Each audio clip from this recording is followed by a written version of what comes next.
નથી અત્યારે પછી અડધી રાત પછી જે થેલીઓ લઈને નીકળે તમને એમ થાય પેમેન્ટ આવ્યું છે આમાં. પણ અહીંયા અમારો તો આજ પ્રેમનો પ્રોગ્રામ છે વાલા, એટલે આમ થેલી લઈને કોક નીકળે ને જોજો તમે આમ આમ આમ એમાં આવો મોટો પ્રોગ્રામ હોય ને થોડી ઘણી જવાબદારી દીધી એને જે મોજ આવે. અને એમાંય ભાઈ હકુબા આગળ ભાઈએ કીધું ને કે મોદી સાહેબ હારે એક અમિતભાઈ હારે અહીંયા અત્યારે ગુજરાતમાં જવો તોય આપણો ભાઈ હર્ષ સંઘવી, અને અહીંયા તમારી પાસે બે છે ને ક્યાં ગયા ખરેખર વાણિયા હારે રાખવા જ તેઓ ખરેખર એની જેવી બુદ્ધિ કોઈ પાસે નકુસામાં આંગળે આવે ત્યારે વાણિયા જે પોચું પોચું બોલીને જે કાઢલે. આપણે ગાંધી બાપુ જેમ તેમ લાકડીએ અંગ્રેજોને ભગાડ્યા, એટલે આપણો દુહો છે આગળ બુદ્ધિ વાણિયો પાછળ બુદ્ધિ ભ્રમ. ભ્રમમાં આપણે બધા આવી જાય બ્રહ્મમાં. વાણિયાને આગળ બુદ્ધિ હોય, કામ કર્યા પેલા વિચાર કરે આમ કરાય આમ ન કરાય, અહીંથી નીકળાય અહીંથી ન નીકળાય, પાછું વળી જવાય.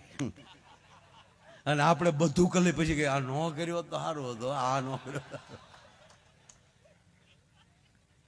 એક ગામમાં સરપંચ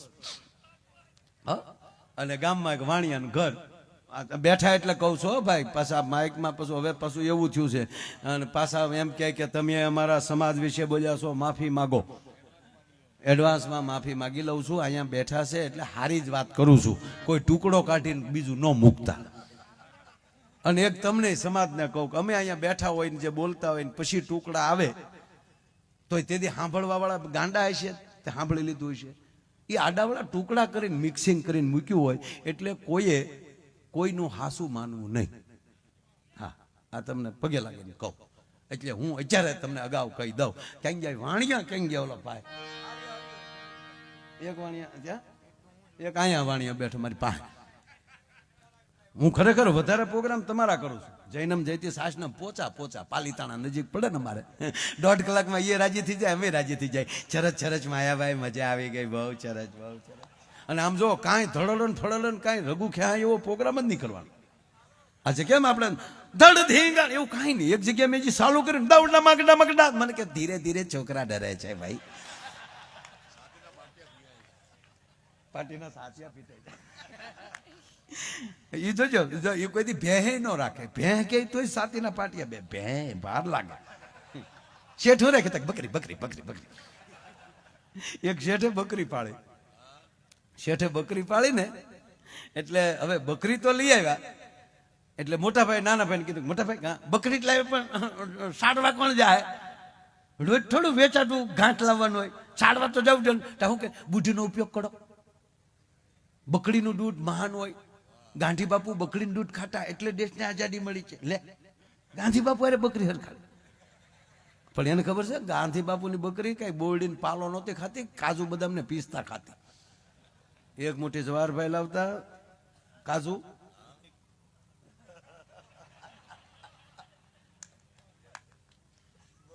અરે ગાંધી ક્યારે થવાય ખબર? એનો બીજો દાખલો એ કીર્તિભાઈ, આ વડીલો હતા ને એ કોઈ ગંભીર નહોતા. આપણે કેમ એકલા એકલા બધા હોય ને હવાણું કરીએ, જે હવાણ કરીએ કે ને એ જ મોટા થઈએ. કેવો એકલા એકલા બેઠા ને એનો એક નાનો પાઠ તમને કહું. ગાંધી બાપુ, જવાહરલાલભાઈ નહેરુ, ઈવડા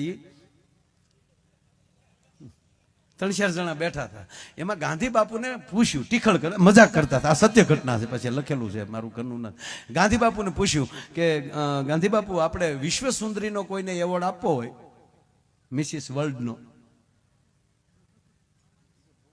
તો કોને કોને અત્યારે વિશ્વ સુંદરી તરીકે તમારા પાસે કોઈ નામ ખરું? ગાંધી બાપુને પૂછ્યો. ગાંધી બાપુ શું કે ખબર? કસ્તુરબા. હકીકત કહું તમને, નગર કસ્તુરબાનું મોઢું કેવું બધાને ખબર છે. રાખના ઢગલા પાણીના સાટા નાખ્યા હોય એવા બાદ. ખરેખર કસ્તુરબા. અને રૂપથી દુનિયા નથી ઓળખાતી, ગુણથી દુનિયા ઓળખાય છે મારા બાપ. હા, એટલે ગાંધી બાબુ કસ્તુરબાનું કીધું તો બધા દાંત મેળ્યા કાઢવા. કસ્તુરબા દૂર બેઠા બેઠા હામીની ઓસરીમાં રેટીઓ કાઢતા હતા. એટલે ન્યાલી કસ્તુરબાએ હાથ કર્યા, હાથ લામ કરી કે એ હું દાંત કાઢો છું, અહીંયા આવો. એ બધા અહીંયા ગયા, રોયા હું દાંત કાઢો, ટીખળ હું કરતા હતા. કે બાપ કાંઈ નહીં, નહીં નહીં નહીં વાત કરો. એ કે અમે ગાંધી બાપુને પૂછતા હતા. કસ્તુરબાઈ ગાંધી બાપુ જ કહેતા, બાપુ જ કહેતા. બહુ સારું ભળતું, બાપુ ને બા.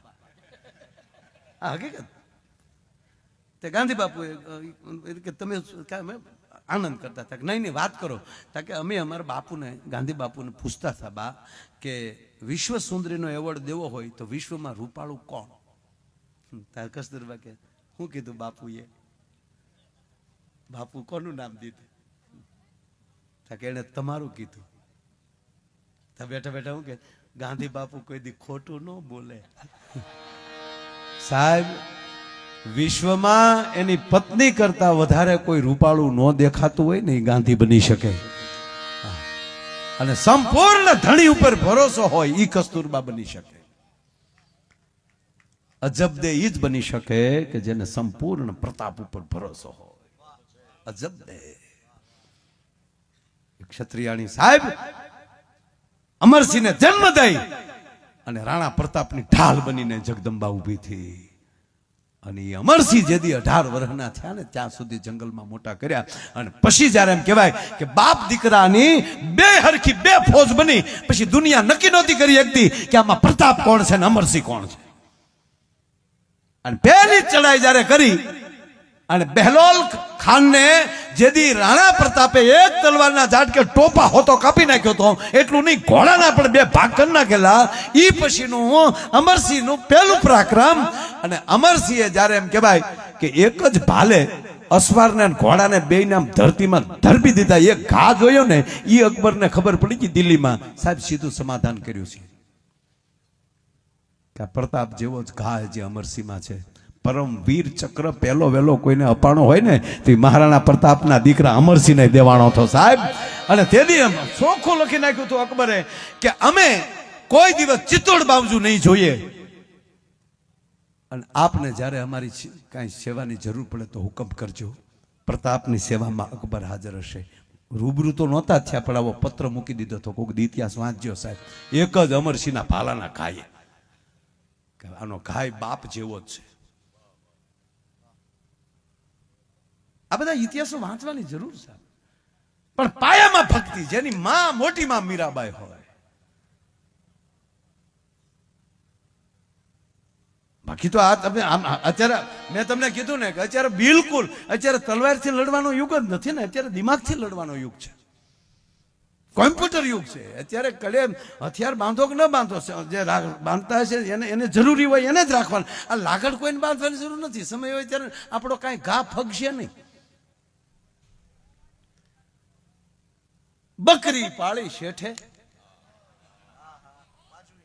હા, અને મોટા ભાઈ કીધું, મોટા ભાઈ કે આ બકરી સારવા કોણ જાય? બુઢીનો ઉપયોગ કરો. કે શું? દુકાને બોર્ડ માર્યું. હકુબા દુકાને બોર્ડ માર્યું શેઠે કે અમારી બકરી જે ધરવી આવે એને રૂપિયા 500, એક દિના 500 રૂપિયા. એ સમયમાં બકરી ધરવાની લાઈન થાય કે આખો દી બકરું સારવાના જો 500 રૂપિયા મળતા હોય એટલે કે લાવો શેઠ તમારી બકરી હું લઈ જાય. શેઠ શું કે લઈ જાવ એનો વાંધો નહીં, પણ પાછા હાજે લાવશે ને તો બકરીને ખવડાવ્યો, ખાય તો ભૂખી તો રૂપિયા નહીં મળે, ન ખાય તો ઢળાઈ ગયેલ તો 500 રોકડા આપી દે. રોજ એક જણો બકરી લઈ જાય, હાજે બકરીને ધરવીને લાવે અને શેઠ હોશિયાર આવી ગયા બાપા. હા જોઈ લો જોઈ લો. શેઠ રજકો કાઢે ગદબ, બકરીને કે ગીધી ગીધી ગીધી. અરે અમને માલધારીને ખબર હોય બકરું ગમે એટલું ધરાઈ ગયેલું હોય, રજકો દેખાડો ને એટલે બે ફૂદડા તો કાપ્યા વગર રહે નહીં. કટકટ કટ. બકરી રજકો ખાય છે, જો કાઢું ભૂખી છે, નીકળ નીકળ. આખું ગામ ધરાણું પણ બકરું નો ધરાણું. ગામ આટીએ સડ્યું કે ગામ ભેગું થયું, કાં બકરી નહીં કાં ગામ નહીં. કરવું હું? આ આખું ગામ કોઈને 1 રૂપિયો શેઠે આપ્યો નહીં. મગનું ગામ ભેગું છું ને, તાજા સરપંચ થયેલા બાપુ જ હતા. દરબાર સાહેબ નીકળ્યા કે લઈ હું ભેગા છે બધા, કા વિશ્વાસની દરખાસ્ત બરખાસ્ત નથી મૂકવાના ને? અરે કે ના ના બાપુ અમે તો અમારું દુઃખે ભેગા છે. અરે તમારું દુઃખ એ મારું દુઃખ, ગામનો સરપંચ છો. શું દુઃખ છે? એ કે આપણા કપૂરચંદ શેઠ છે કે નહીં? કે હા એને ઓળખું ને. એને શું છું? એને કાંઈ ન છું, ગામને છું. આપ છે શું? બકરું લાવ્યા. તેમાં શું વાંધો? વાંધો નહીં, દુકાને બોર્ડ માર્યું, જે ધરવી આવે, જે બકરી ધરવી દે એને 500 રૂપિયા આપે. કેટલાને મળ્યા? કોઈને નહીં. કે કેમ? શેઠે શરત કરી કે આવીને એને ખવડાવવાનું, ખાય તો ભૂખી તો મળે નહીં, અને આવીને શેઠ છે તો ગદબ રચકો ખવડાવે, બકરી 2 ફૂદડા તોડે અને ઓલાનો આખો દી ફેલ જાય.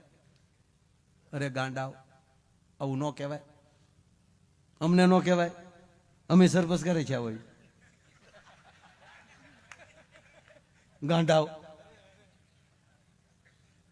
સવારમાં સરપંચ ગયા, શેઠ જેમાં સરપંચ કાકા આવો આવો, બકરી ક્યાં? બકરી લાવો. તમને મોટા માણસ થોડી દેવાય. અરે કે 500 ક્યાં નાના છે બાપા? અને ક્ષત્રિય આ ભવની ભીડ ભાંગવા, ગામની ભીડ ભાંગવા જ ઊભા થાય. અરે કે સરપંચ કાકા તમને? અરે નહીં નહીં શેઠ, એમાં કઈ ચિંતા ન કરો ને બાપા, આખા ગામનો વારો આવી ગયો તો હું કેમ બાપા બાકી રહું? મને એમ થાય ને કે તમારું બકરું હું ધરવી દઉં. લઈ ગયા બાપુ વાડીએ, રજકો વાટ્યો, રજકાની કોળી હાથમાં લીધી, હાથમાં નાની પરોણી લીધી, બકરીને કીધું ગીધી ગીધી ગીધી ગીધી. બકરી જ્યાં રજકો ખાવા તો મોઢા ઉપર ફડાક દઈને એક મારી તો બકરી આટી મારી ગયો. પાછું કીધું ગીધી ગીધી ગીધી. પાછી બકરી ઘડી ભૂલી ગયું કરી લાવી હમણાં કટકટ. તા તો બાપુ એક ફડાકો માર્યો, તા પાછી બકરી આટી મારી ગયો.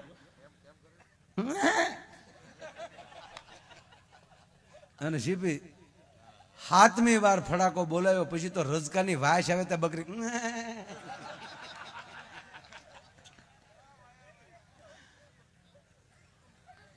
બાપુ 2 કલાકમાં છે ને બકરીનું મોઢું આવું કરીને જાવ, કાંડર કરડી ગયું. બાપુ બીડે હામાં વાણીએ કે બકરીને કાંડર કરડી ગયું, એટલે થોડીક લોહી વાળી થઈ ગઈ. પણ લ્યો શેઠ, પણ કે બાપુ 2 કલાકમાં? અરે કે અમારે વાર લાગતા છે બકરું ધરવતા. અમે તો રાજા મહારાજાના હાથી ધરવેલા છે, અને તારું બકરું? કે બાપુ જોવું પડે. જોવું નહીં, 504 રાય કે પણ જોવું પડે. જોઈ લે જોઈ લે. અને શેઠે રજકો કાઢ્યો, બકરીને કે ગીધી ગીધી ગીધી. કે